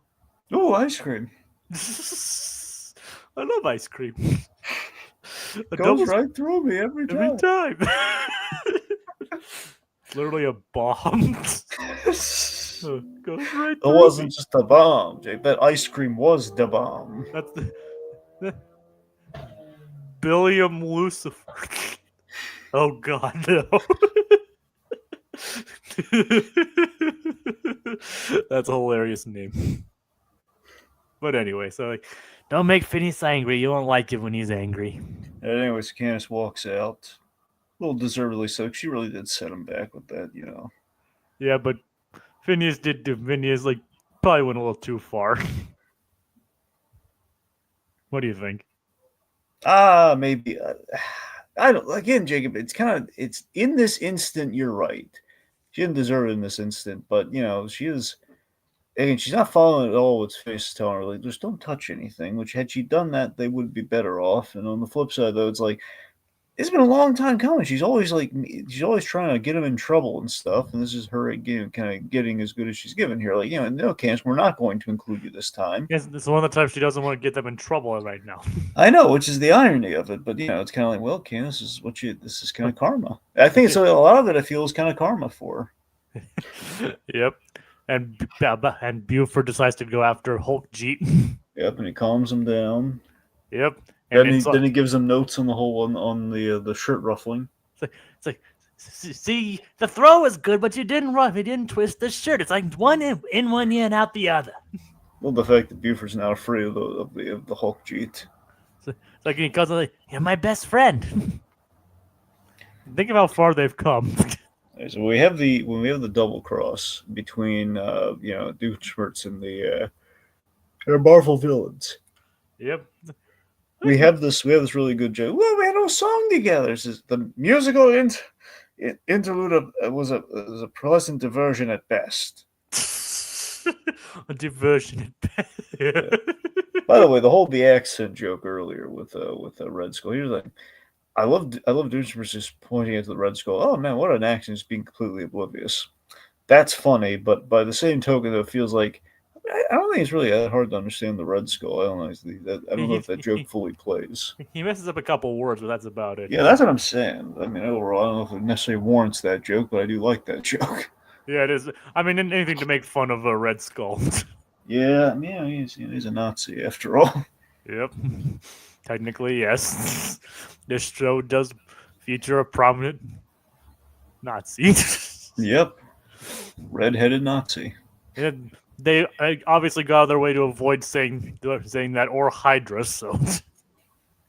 But you can tell it's Hydra. Oh yeah. I mean, I do love that he's like dressed like the original, like Red Skull, like with like the green outfit. Isn't that how is that how he looks in Assemble and all that? Well, pretty much. It's something close to that, but that's what I'm saying. There's like a throwback look. Yeah, a lot of the Avengers Assemble stuff. It's very. It's really, like there's a good design in there somewhere, but then we kind of filter it through. Okay, well, model after the movies and the comics, and it just kind of falls in the middle somewhere. It's just really uninspired. Yeah. Yeah. So he's saying no. So John Kelling's saying no to that. So I guess maybe he didn't have not the exact same. I think the outfit that he's in is definitely original comics, but yeah, I guess maybe not Assembled. In Assembled, at some point, I do remember this part. He does get an iron suit, so I don't know if that's what John Kelling's referring to. Is that he only kind of ends up having because basically the Red Skull could fight people because otherwise he can't really fight. Like go toe to toe with Thor or Iron Man or anybody. Yep, see, there you go, the Iron Skull. Yeah, now I do remember the Iron Skull stuff. So that's what I was trying to remember what he wore before the Iron Skull, but that's what he's referring to. Then yes, he does not wear like the classic. So he's more like actual Red Skull in this show than he is in the entirety of Avengers Assemble. Absolutely. That's kind of amazing, isn't it? That's what I'm saying. I will give him points when deserved here, Jacob. That is a good one. Yep, minus the obvious. Again, we're getting the Red Skull right. Thor's arch enemy, apparently. Or at least, a Thor bad guy. Yep. Right?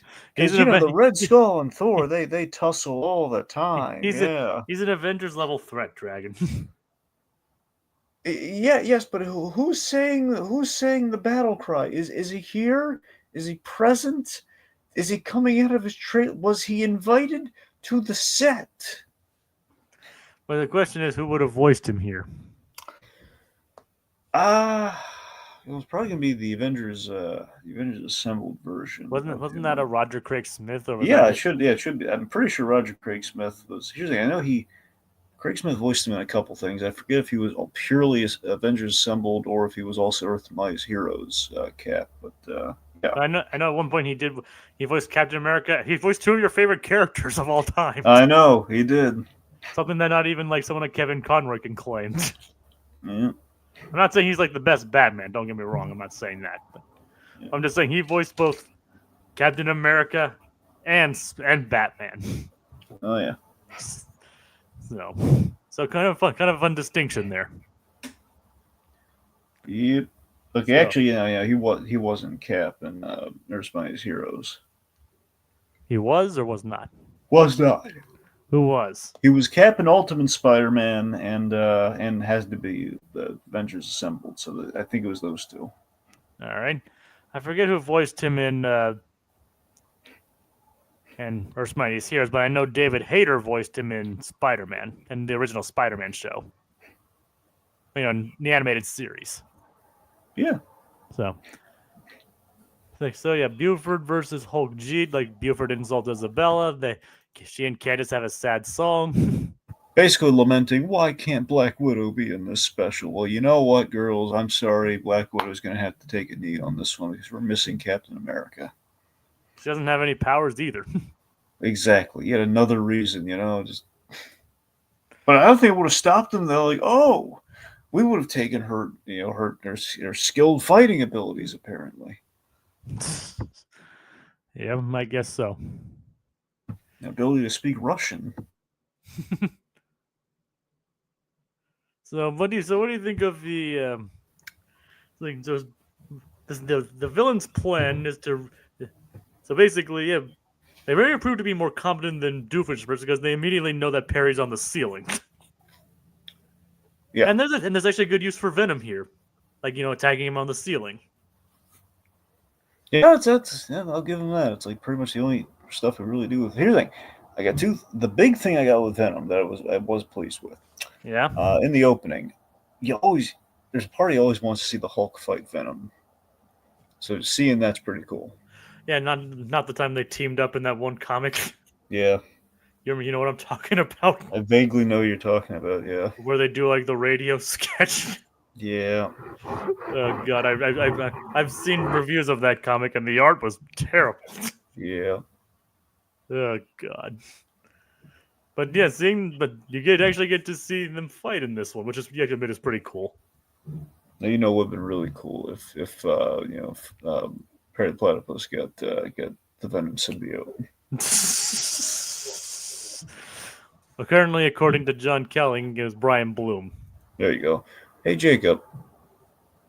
I'm going to save it. Never mind. We're going to save it. Okay. All right. So anyway, after our Black Widow lamenting song and kind of capturing Perry the Platypus or Super Platypus. Yep.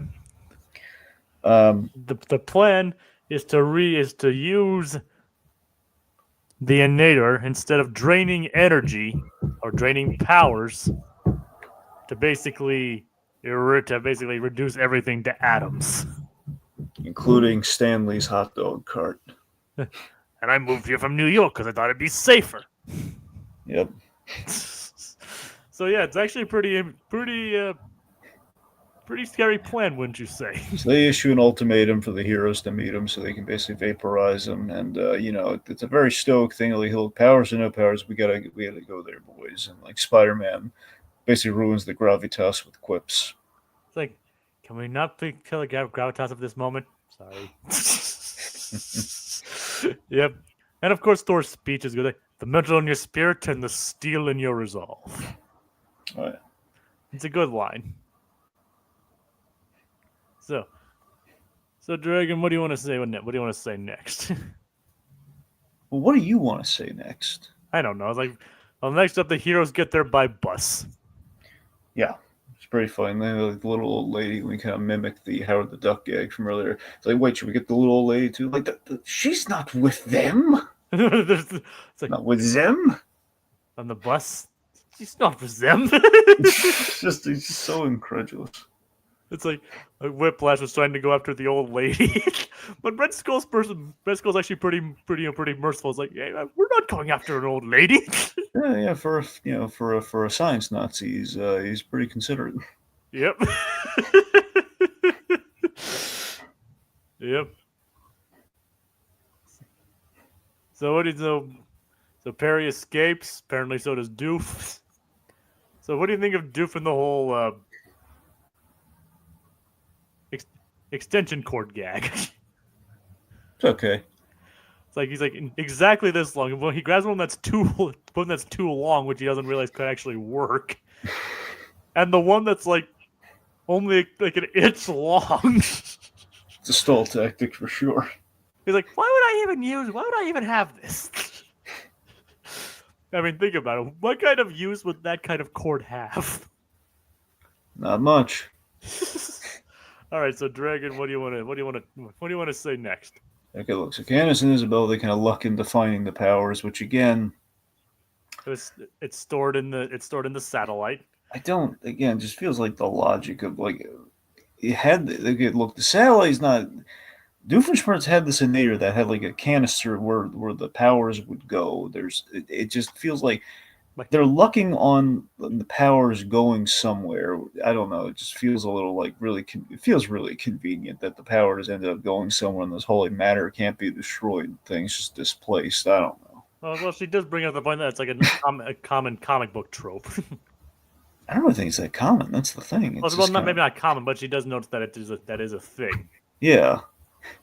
So either way, they just got really lucky on that one. Is the fact that it had to go somewhere where it's like, well, no, like the very least, there's no the facility doesn't have anywhere to store that really. But Isabella takes it like didn't you know how this works? Like Phineas but she's like, man, Phineas is dressed as an astronaut. I was distracted. meanwhile, again, speaking of which, she's looking at Phineas's keister when he goes off as the beak and one of his butt jets isn't working. Well, only because she's like your butt jet's not working. Yep. And technically, you remember who's actually in the butt dragon? That is Ferb, yes. Yes. So she's technically looking at Ferbs. She's thinking of Phineas, though. She is. What are we trying to say here, Dragon? I honestly don't know. Yeah, me neither. Trying to look at the logistics of it, I guess. Yep. But yeah, but earlier, obviously she was checking it out earlier when he was dressed as an astronaut. Well, he put the first couple letters in that term in her book, I guess. I guess so. Yep. Anyway, she was distracted. So Isabel's never-ending lust aside. Yeah, she's thirsty. Yep. She's thirsty for a juice box. A triangular juice box. Oh, well, now it's. You said it, not me. No, you literally just said it. You said thirsty for a juice box. Drake. Yeah, I literally because there was apple juice earlier in the episode, and you're totally leading me in. No, I wasn't. You're usually the one that makes these kind of jokes. Am I wrong? I wasn't gonna say triangular juice box. I'll tell you that. All right. You're thinking it though. I can guarantee it. No, I am now. You brought it up. All right, sorry.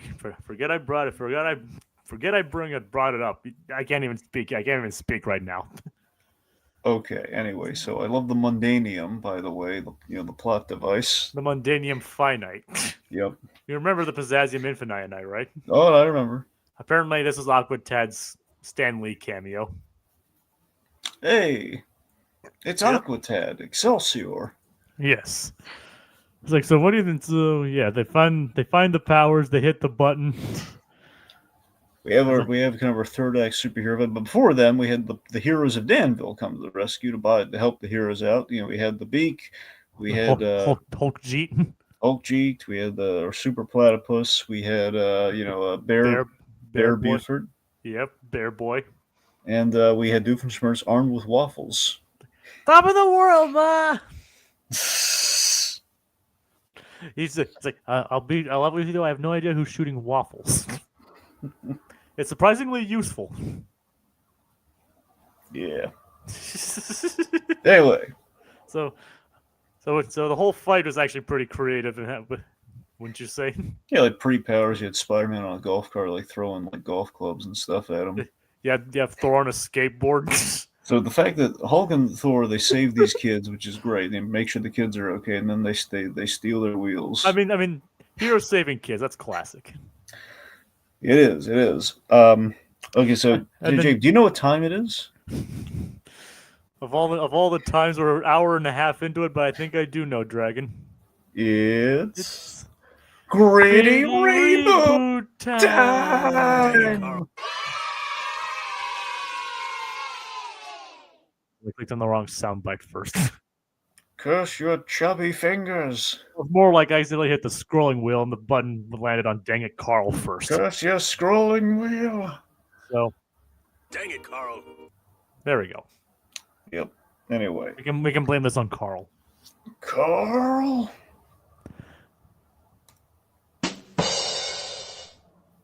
Anyway. All right.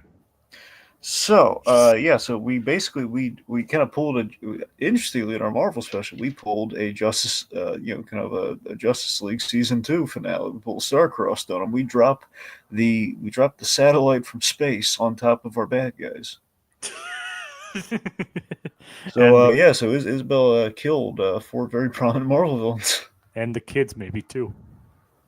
I mean, possibly, but they were good. Technically, it was Candace that pushed the button. You're right. Not Isabel. She was an accomplice, though. But yes, Candace. Candace killed again. That was the way she made up for it. She committed manslaughter 4 times. Well, let's face it. I don't think anybody's gonna get too bent out of shape if she kills the Red Skull, MODOK, Venom, and Whiplash. Well, she's gonna cause international incident. Because think about it. She killed a Nazi without permission.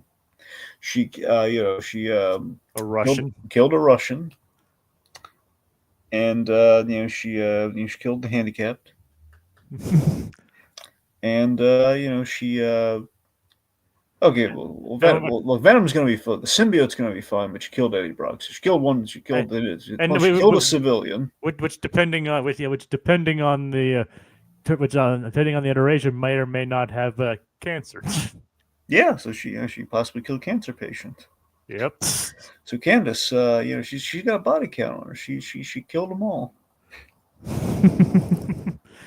As I was saying, yep. Kill them all. Yeah. Well, like I said, they're villains too. So.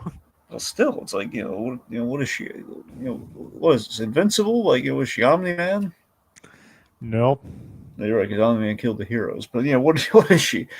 I want to say the character, but I don't want to spoil it for anyone who's seen it. I know who you're talking about. Yeah. Was she that guy? No.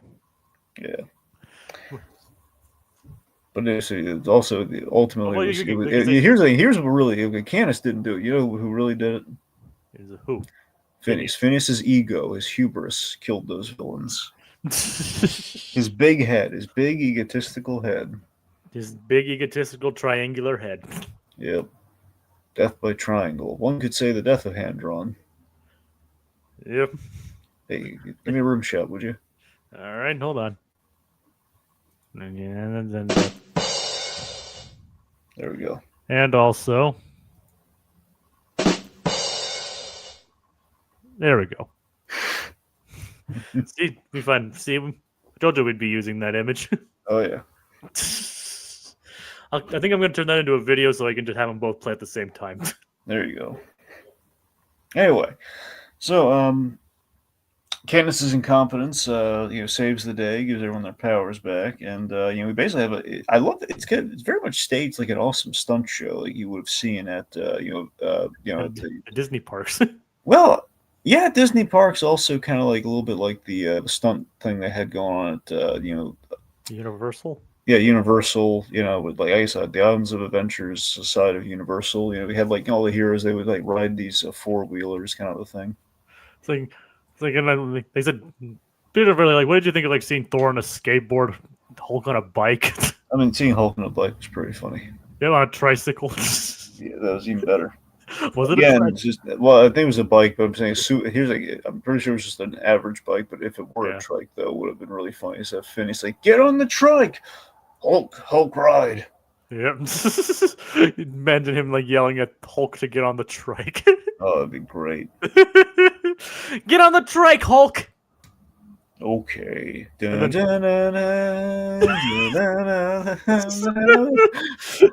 can't ride a trike. Just wobbling. It's just. Oh God, that's funny. But then it turns up lifting like Hulk doing it. Good, Hulk, good. Like he's like teaching Hulk how to ride a bike. Yep. Oh my God, that's great. Yep. But seeing Thor on a skateboard was pretty cool too. Mm-hmm. All right. And so yeah, the stunt show was pretty awesome. It's like, I think our opportunity has passed. Like, at least the Red Skull knew that they were basically screwed when they got their powers back. Oh yeah. All right, so Phineas and Candace, they make up, and of course, as after all the action's kind of finished and we defeat our bad guys, Candace, right back to it. Bust the boys. She's learned nothing. As per usual. Yep, pretty much. Goes to bust the boys. Nick Fury comes. I was really expecting Furies to come clean the whole situation up, but delayed in helping, Doofenshmirtz, he finds an extension cord or something for the Disintegrator-inator. Yep. It's like he could have used the one that was way too long, but he was just like wanted to find one exactly that size. Yep, ends up disintegrating the evidence. Yep, of course. Naturally, before Linda sees everything. Yep.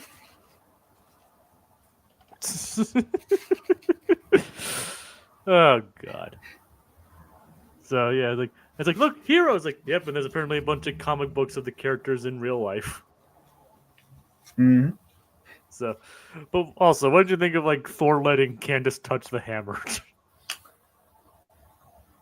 Well, I mean, in the modern day, it would have been much more suggestive, but it's pretty cool. It's like you want to touch like she like lets her touch Mjolnir. She's like, eek! Yeah, I'm saying I respected the restraint not having Candace like fawn over Thor a lot, at least not overtly. Like traditionally, the gags like all the ladies love an Asgardian. Oh yeah, they want to touch his hammer. Yeah, I'm fairly certain they probably do. They want to wield Mjolnir. Oh, you were getting on my case with triangular juice box earlier. He's a child, Jacob. Yeah. And yet you're being more overt with this stuff than I am. Look, I want to be very clear, okay? This is not me inventing anything for Thor. That's like literally, I mean, if you watch like Jay and Silent Bob Strike Back, there's like a million like jokes about Chris Hemsworth and the Thor hammer thing, okay? All right. And we've seen the ladies of the MCU, they love Thor, and look, it's not a leap that Taika Waititi just like he kind of threw it all out the window on the Love and Thunder, so it's not like the hammer pulls you off. Remember that one? Yeah, no, I remember that one. Yes, that was in. I know that was in Ragnarok. I was thinking of just more some, the other stuff, but yeah. I know. It's like the hammer pulls you off. That's definitely a joke they could have pulled into this show too. Yep. I mean, they've made jokes like that before. Remember? Yep. Squeeze and pull. Yeah, no, I got you. Dragons. I think you need to have another word with the boys on that one. Yeah. Not right. I mean, you don't have to right now, though. Yeah. I mean, not for that. Anyway. Yeah. So Thor's love life aside. Yep. All right. Let's see. So Stanley gives everyone free hot dogs. Yep. Yeah, baby. He gives a free hot dog to Nick Fury. Yeah. Nick Fury deserves a good hot dog every once in a while. Yes, he does. Yep. Also, Jacob. Yeah. Even Stanley agrees. The hot dog better than the brat. Yeah, that is no, it's not. Hey. Stanley, essentially creator of the Marvel Universe, okay? You mean you're going to disagree with the man? When it comes to when it comes to hero stuff, I'm not going to disagree with Stanley. When it comes to being better than hot dogs being better than bratwurst, yes. This man sold hot dogs in the X-Men, man. He sold hot dogs 25 years ago. And I'm sure they're good hot dogs. I don't have anything against hot dogs. Just if I had a choice of them, if I go to a cookout, I have a choice between brats or hot dogs, I'm going to go for brats. Good luck finding brats. I've been to plenty of cookouts that have brats. Yeah? Did they know you were coming? No. Okay. Well, some of them did, but they didn't. I didn't make it. But they didn't make the brat. They didn't make them because of me. All right. Anyway. Anyway. So yeah, we're still waging this battle, huh? between between bratwurst and hot dogs. Yep. It's never gonna end, is it? Yep. American versus the Germans. Oh, actually, I think aren't they both? Where were hot dogs invented? I don't know. And I'm not even gonna look it up right now. So someone tell us where hot dogs were invented while we wrap this up. Aquadad has better things to do with his time. All right, I'll do it then. Where were hot dogs invented? That's not what I meant. But originated in Europe in the 15th century, cities of Frankfurt, Germany, and Vienna, Austria claim to be the birthplace of the hot dog. So they're both German. All right, fine. They're both German. technically, they're both German. Are you happy? Yes, I am. Okay. I am vindicated. Yeah, vindicated. They're on the same playing field, man. I still prefer brats. Not for hot dogs. Like I said, I like hot dogs, Dragon. Just I prefer brats. Seared, grilled to perfection with some onions on there. That's perfection. All right. Anyway. All right. So we then our post credit we unmask Perry and we reveal Perry to be Ducky Momo, but really it's a second mask. Yep. Yep, exactly. Candace faints into Isabella's arms, and thus the episode is over. Yep. And thus ends the first of the two crossovers. Yeah. So, yeah, I still stand by my points. I really do enjoy this episode. I think it's a lot of fun. Dragon's obviously more invested in the Marvel stuff than I am, so there's that. Yep. And folks, for those of, I hope you took a shot every time. Hope you didn't take a shot every time Dragon said mentioned Captain America, because he brought it up over 31 times. I was literally keeping track of the times he either mentioned him either by name or in passing. All right. So I might be off a little bit, give or take, but over 30 times he said Captain America. That was a long podcast. Yes, it was. And I'm sure we'll probably say it a couple more times by the time this thing ends. So yeah. I still didn't enjoy this. Probably it's not my favorite hour-long special. In fact, of them, it's probably like down near the bottom, personally. But I still really enjoy all the hour-long specials. They allows them to flex different kinds of creative muscles, and the action sequences are actually very well executed.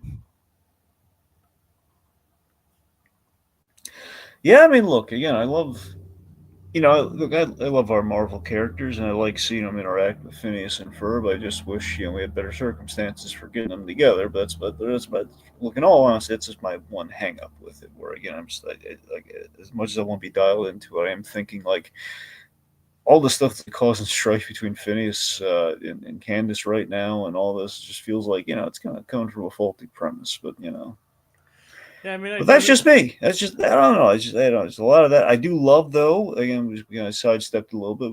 We did talk about it, is the fact that, Iron Man and Thor are talking about it. That does help a little. It doesn't fix it, but it's just, it's like talking about the semantics of, worthiness versus powers. I don't subscribe. I'm coming more to the other side of the argument of like, well, yeah, it should be the hammer, which again, Tony shouldn't be able to wield the hammer. By the same token, though, it's like, yes, the hammer is the power of Thor. So, I mean, I guess the logic should be Thor can't wield the hammer. I mean, if that's what they're saying, but they're not really saying that. They're saying, okay, Thor has a power set.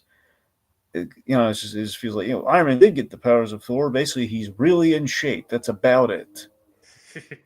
I mean, I see where you're coming from, and there's probably just like some bias for the sake of comedy and all that. Yeah, I mean, it's mostly, I'm saying there are some semantical nitpicks, but I'm blowing them out of proportion, mind you. But, it's like, I just have a feeling that the Star Wars specials might be a little better in the writing. At least maybe get another pass at the writing, I mean, like I said, I think obviously Dan and Swampy grew up with the original Star Wars. Like, they were like probably young when it first came to theaters. So obviously Marvel wasn't as steeped into pop culture as it was back then.